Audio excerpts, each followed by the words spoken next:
দক্ষিণ গাজার খান ইউনিসের একটি বাড়ির ভেতরের দৃশ্য এটি। গোপন তথ্যের ভিত্তিতে এই বাড়ির ভেতর অভিযান চালাতে আসে ইসরায়েলি সেনারা। কিন্তু আচমকাই বদলে যায় পরিস্থিতি। পৃথিবীর অন্যতম চৌকস এই সেনাদের ধারণা ছিল না খান ইউনিসের এই ঘরে ফাঁদ পেতে রেখেছে ফিলিস্তিনের স্বাধীনতাকামী সংগঠন হামাসের যোদ্ধারা।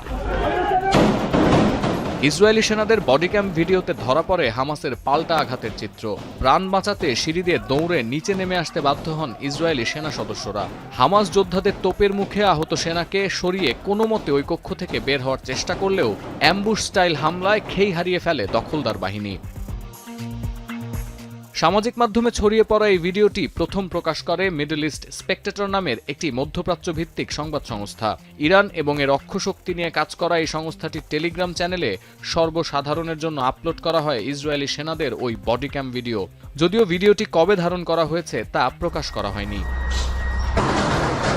মিডল ইস্ট স্পেকটেটর আরও নিশ্চিত করেছে, হামাস যখন ইসরায়েলি জিম্মি ওমরি মিরানের ভিডিও প্রকাশ করে ঠিক ওই সময়ই এই বডিকম ভিডিওটি তাদের নজরে আসে। গেল 18 মার্চ অস্ত্রবিরতি অমান্য করে ইসরায়েলি দখলদার বাহিনী গাজায় আবারও অভিযান শুরুর পর পাল্টা জবাব দিতে শুরু করেছে হামাসও। তেল আবিবে রকেট হামলা ছাড়াও কয়েক দফায় স্থলভাগে ইসরায়েলি সেনাদের সাথে টক্কর দিয়েছে ফিলিস্তিনি স্বাধীনতাকামী এই সংগঠনের যোদ্ধারা। উত্তর গাজায় নেতানিয়াহু বাহিনীকে শায়েস্তা করতে অভিযান বাড়িয়েছে হামাসের সশস্ত্র শাখা কাশেম ব্রিগেড। 19 এপ্রিল বেইত হানাউনে হামাসের হামলায় প্রাণ গেছে এক ইসরায়েলি সেনার, আহত হয়েছেন অন্তত 5 জন। টাইমস অফ ইসরায়েল নিশ্চিত করেছে, মার্চে অস্ত্রবিরতি ভঙ্গের পর এই প্রথম হামাসের হাতে ইসরায়েলি এক সেনা নিহত হলেন। তেহরান টাইমসের দাবি, স্থলভাগে ইসরায়েলি বাহিনীর সাথে মুখোমুখি সংঘাতে না জড়িয়ে সুড়ঙ্গ পথ ব্যবহার করে অ্যাম্বুশের মাধ্যমে শত্রুপক্ষকে মোকাবিলা করছে হামাস।